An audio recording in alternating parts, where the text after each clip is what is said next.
ikaw. Ug kung madagma ug matumba, tindugra ug pamapa, ayaw ka bala ka.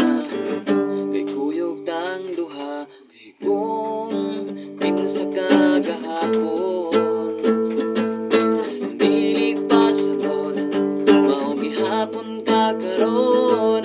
Ug kung imo lang dawaton, ikaw ni gugma, kalipay ka niya.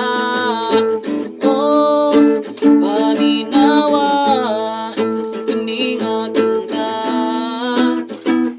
ang isulat sa imong papa. Oh, paminawa, ug dawata, paulit nas tinod gugma.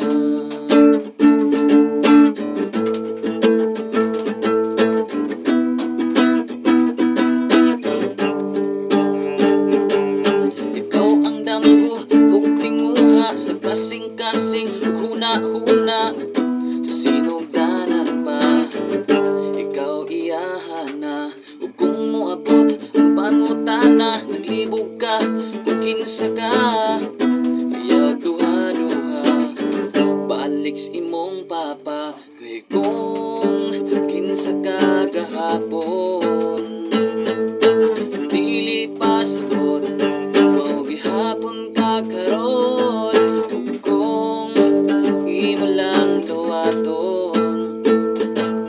Ikaw ni gugma, kalipay ka niya. Oh, paminawa, kini nga ganda, ang isulat sa imong papa. Oh, paminawa, ug dawata, paulit na tinuod. Magkaroon na ana siya, ako napaguna, akong gitawat niyang gawalay. Duwa-duwa ang iyang kinabuhi, iyang gisakripisyo, gilansang siya sa cross sa Kalbaryo. Akong nahuna-huna nga akong ipagamatyan, magana kong nawong sa iyang atubangan. Siya ang iyan nato nga pasidungan, siya na pinggamhanan, Diyos kalibutan, ingon ni San Pablo, diha sa 2 Corinto 5:17. Here we go, kara ang kinabuhi, karon na baguna, kung makita mo ka na, diring dapita. Oh, paminawa, kini nga ganda, ang isulat sa imong papa. Oh, paminawa, ug dawata, paulit nas tinod ugma.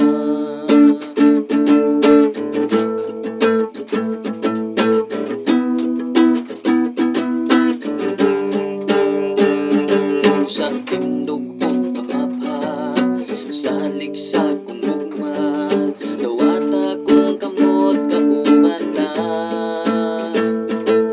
Dili ka biyaan, o dili ka pasagan, akong dakong grasya nagauban. Kay kung kinsa ka gahapon, dili pa sabot, hapon ka karon. Ug kung imo lang dawaton, ikaw ni gugma, kalipay ka niya. Oh, paminawa, kini nga ganda, ang isulat sa imong papa. Oh, paminawa,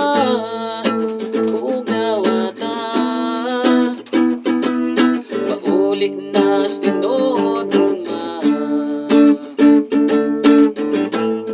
Mauni ang tinod nga gugma, sa Jesus ang